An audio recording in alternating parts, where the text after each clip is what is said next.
It's official. Anthony Joshua versus Jake Paul, December 19th. The question we're asking is Anthony Joshua diminishing his legacy by fighting Jake Paul? Now, that is what some people are saying. We're going to dive into that. But before you say it's BS, because some of you may not know this, here's the official announcement from Jake Paul's manager and partner in MVP promotions. Let's listen. It's an incredible day. Jake thought of this in March of this year and said, I want to fight Anthony Joshua. People laughed then. I was here at Sky Sports in July. The question was asked, do you see this happening? And our plan was to do this in March, April of 26. Plans changed, and Jake stood up and said, I want to face Joshua now. So it's Jake versus Joshua, Judgment Day, Friday, December 19th. Friday, December 19th, Judgment Day. That title may be more accurate than people think. not the judgment that they want. Here is the face-off from the first press conference. So this is legit. Let's take a look. Hold on, let me mute this because I don't want Drake trying to claim our video. You talk about somebody who likes to sue. Definitely close. Now you see, this is an intense stare down. Mm-hmm. Did you see the tweet that Anthony Joshua said? He said he went from looking down at Tank to looking up at one, and I was like, "Oh, that was cool." No, I didn't see that, but that is what happened. Yeah, we'll get into it when it's time for us to speak. But this is what Frank Warren, Tyson Fury's promoter, had to say about Anthony Joshua fighting Jake Paul. If AJ gets caught or he looks bad, he's done. Jake, this is a big step up for him. You know, he's been training as a fighter for a long while now. It's not like he's dipping in and out. He actually lives the life of a fighter, and he's fighting someone now that is a major, major step up. You know, for a gold medalist, former two-time world champion. It's dangerous for Jake. He's in with somebody who's got vast experience. I tell you, it's more dangerous for is AJ. If AJ gets caught or he looks bad, he's done. I don't think that's going to be the case. And if it does happen, then he is finished. You know, he's been a bit vulnerable, very vulnerable in his last few fights. People are paid to watch it. It's a car crash, isn't it? If AJ...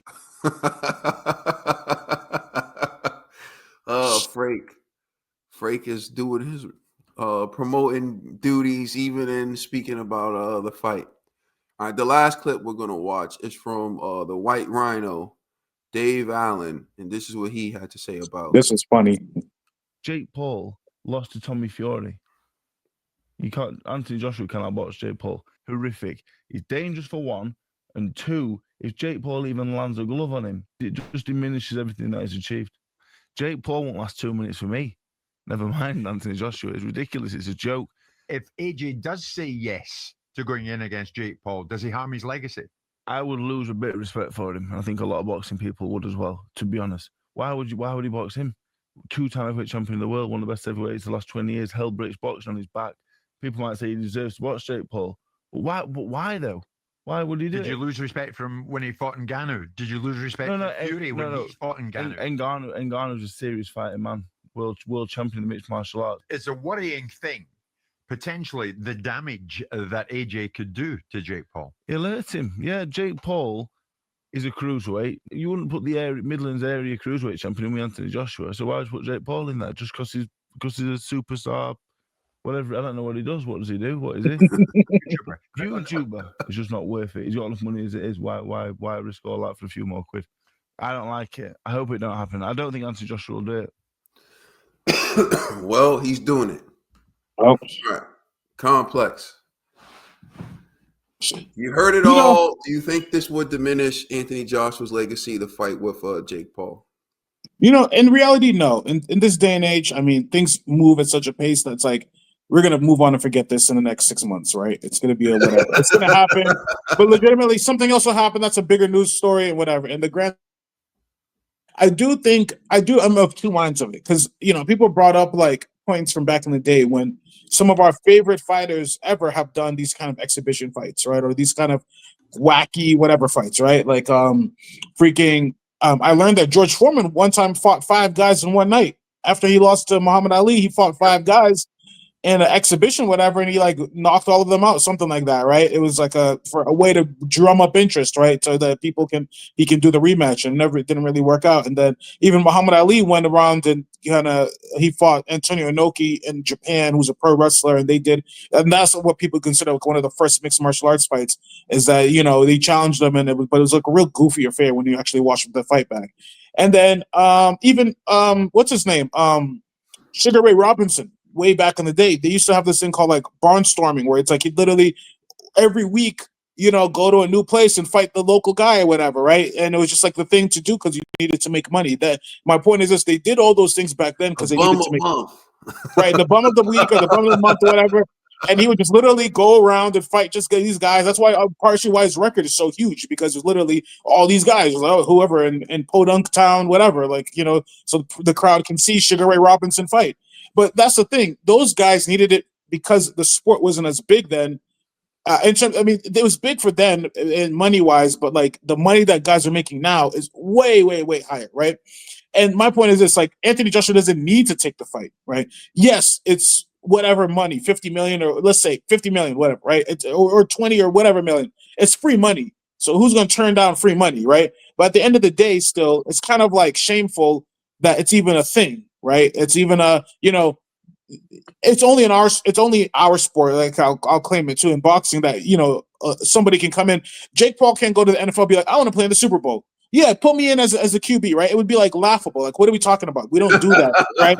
You don't just come in here and dictate us. He couldn't come to Formula One and be like, let me get in a car. I think I'm a faster driver than Max Verstappen and Lando Norris, so let me put in a car and show you. It's like, sir, if you don't sit the F down over here and enjoy and be a spectator and be a fan, but in boxing, it's allowed. So, it's a little silly. Obviously, like Frank Warren said, it's like a car crash. And shout out to Forbid Media Lefty Loading on Twitter. He made a tweet. He was like, "Yo, has Jake Paul ever actually stood next to Anthony Joshua?" It looked like the first time they faced off, he was like, "Oh snap, this dude's huge." And you could see in his face. It's like the size difference alone. Even if that, even He's huge. He's fast. He's powerful. He's if Anthony Joshua was a guy off the street who never fought before, and he stood there next to the thing, I don't care how good your box is, because you'd be like, this might not be a good idea. Because if that guy hits you with one punch, your face could fall off, right? And the thing is, we've seen Anthony Joshua. I'm not too worried about Anthony Joshua, like, dropping an egg in there or slipping up, unless it literally slips on a banana peel. Because we saw him against Francis Ngannou, and he took care of business as he was supposed to. He did exactly what he was supposed to do. I was more surprised that Tyson Fury let the Francis Ngannou fight get out of hand like that. But Francis Ngannou, who is a world champion mixed martial artist, right, and has knocked out men of his own right, went in there against Anthony Joshua, and Anthony Joshua made quick work of it, right? Because that's what you're supposed to do when you're levels above people. So I expect to see him, if he is not being paid off or whatever, or there is no kind of agreement or something, or he doesn't just decide I'm going to take it easy on Jake and play with him or something, he should walk in there and knock him out in legitimately, 45 seconds. Depending on how long it takes that Jake can run or whatever, I think 45 seconds, he would probably land a punch that would shake Jake Paul's, generations. His kids will feel that punch, right? I think it wouldn't take long. So why is Anthony Joshua doing this? Is it just for money? Is it a soft touch?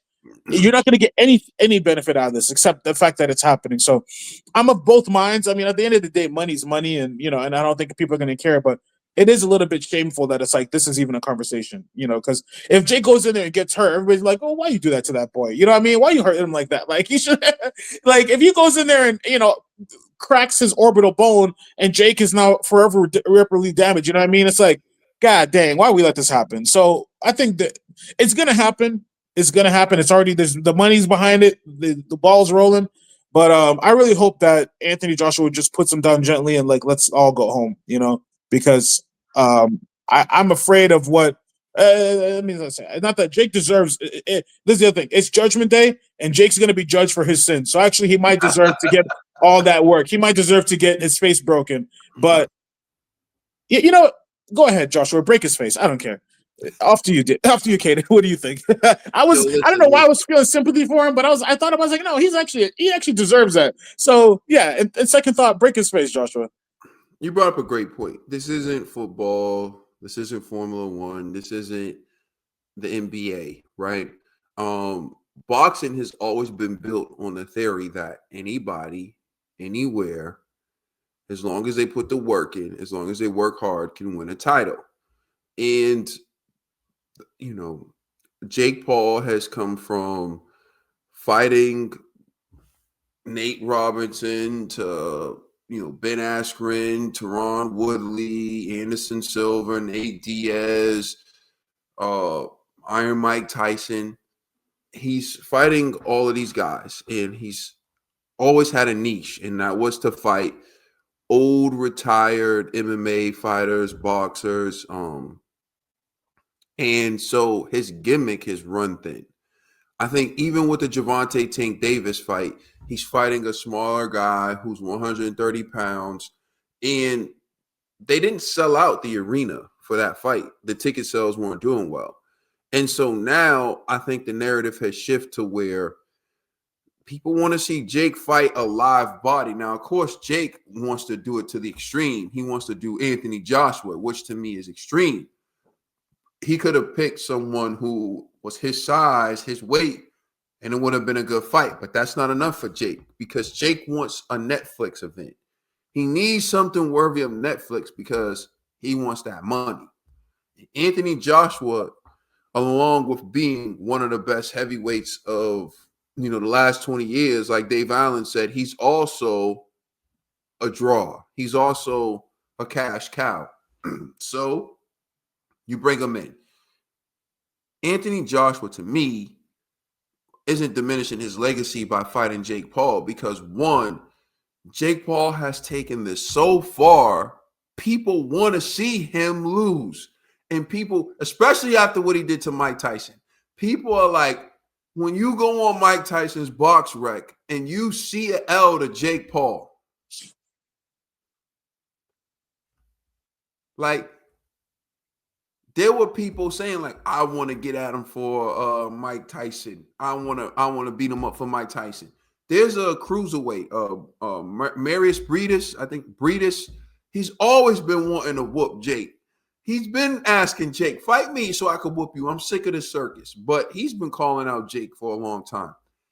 Anthony Joshua, to me, is the perfect guy to do this. You know why? Because when Francis Ngannou dropped Tyson Fury, and he had that tough fight with Tyson Fury, there was a lot of steam from the MMA contingent saying, like, see, we told you we better than boxers or whatever. So Anthony Joshua was being tasked with saving the reputation of boxing. He went in there and he did the job on Francis Ngannou.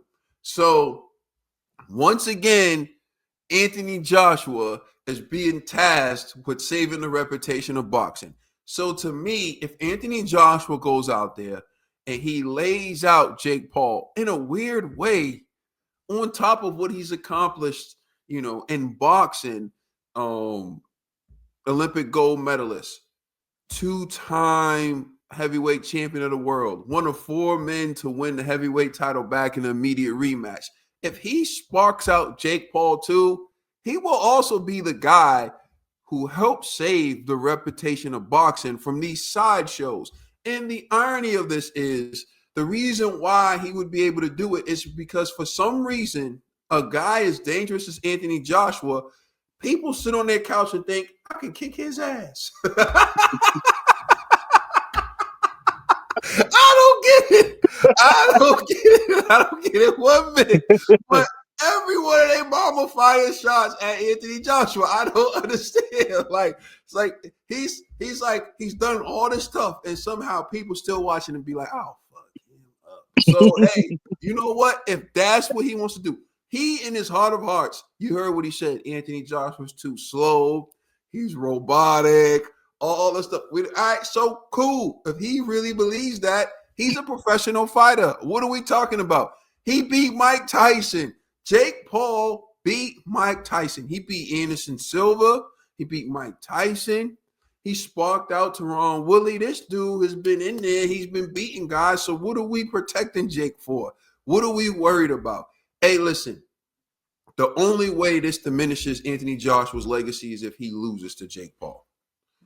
I don't feel like if he goes in there and he gets punched by Jake Paul, that automatically diminishes his legacy. You weren't saying that Frank Warren when Francis Ngannou dropped Tyson Fury. So if you want to put a side-by-side comparison of how Tyson Fury looked against Ngannou and how Anthony Joshua looked against Ngannou, whose legacy should be diminished? Fury's. But that's not what we do. That's not how we judge in boxing. So if Jake lands a punch, so what? Now, if Jake beats him, then that would diminish his legacy. But to me, listen, I hope this fight is real. I hope this fight is real.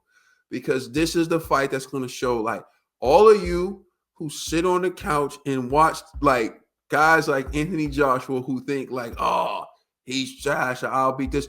This is what it is. So I can't wait to see it. We got our betting segment complex. I don't know how I'm going to bet on this one. Because even with all this, I still don't know if it's really real.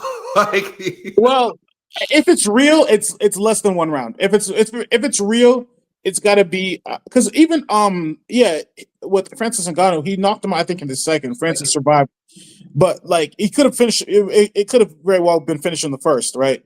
So the question is, I don't think Jake can even have the boxing skills to survive, like to say I'm gonna move around the ring or whatever for like a full 3 minutes against Anthony Joshua. Them seconds are gonna feel like years. If Anthony Joshua can walk in there and end Jake Paul within, it should be by seconds. Like, is it going to be the first 30 seconds, the first 60 seconds, first 90 seconds? It's really that could be that quick. So I don't anticipate it should be that long, but I don't know. The question is it's all on Anthony Joshua, which is why it's kind of like I don't even know you can put a bet on this. If Anthony Joshua feels like it, he can let Jake Paul survive until the third round. If he feels like it, right? If he feels like it, he can do it in the 90 seconds. So he has so much control over the betting line. It's almost like you can't even allow a bet to happen. So I'm surprised. I wonder if the bets are going to happen because, like, he can literally dictate exactly when he wants the fight to end. It doesn't take, he can do it on the fifth round. He can make it look, and remember, there was people said that might have happened with Floyd and Connor, that he might have carried him purposely, a little bit late and then ended it on a particular round because, like, that's what I want. I'm gonna have to use my connections to holler at AJ. AJ, what are you gonna do? Give us the round, right? How you feeling, AJ? We can make some money. But real quick, take a look at Jake Paul's promoter and partner and MVP. Look at his head. He's like, looking, he knows all money ain't good money. Look at his reaction to this face off. Just watch real quick. Look, keep your eye on him. Like, look at him. He's not even like really paying attention to them. And then at one point he looks at AJ, he looks at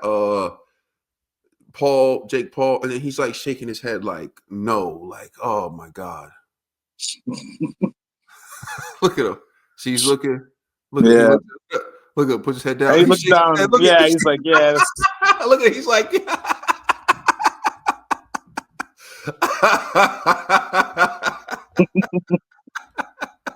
bro.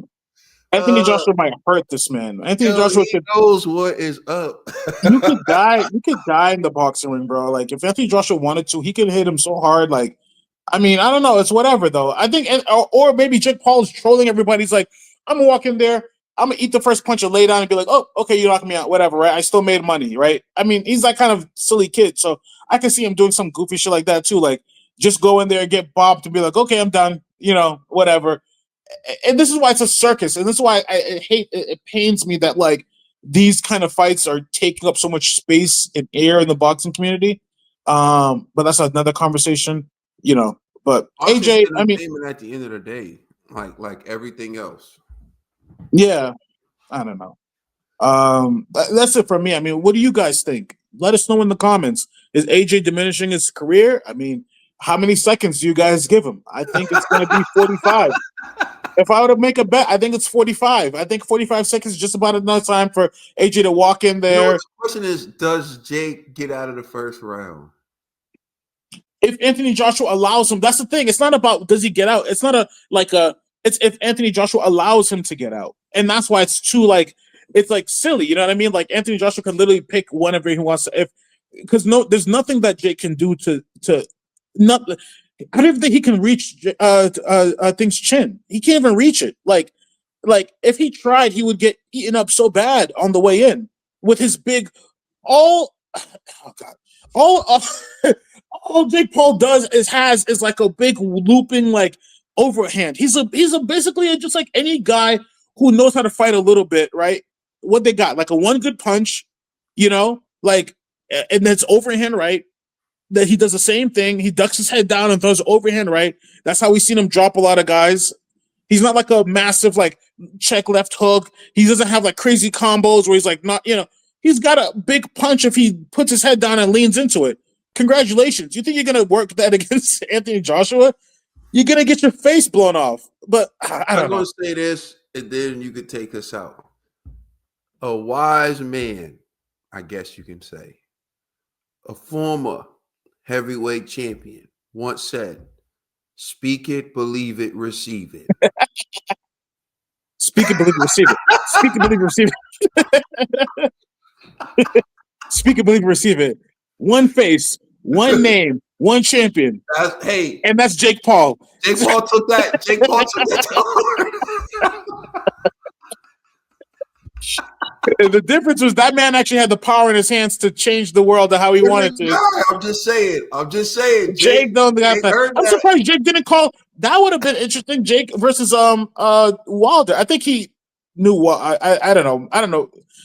Maybe I don't know. I think Wilder would also blow his face. Sell a Netflix event. He needs a guy who's going to. Yeah, Anthony Joshua was a perfect name. Anthony Joshua was a massive worldwide star. Netflix is all around the world. People know. Yeah, that's crazy though. Anyways, listen, guys, let us know what you think. How many seconds does Jake Paul last? You know, I got 45 seconds. If y'all want to put a bet on it, I got 45 seconds. If y'all got more or less, let me know in the comments. We can make a bet. All right. It's Corner to Corner with Caden and Complex. Hit us up in the next video. We out.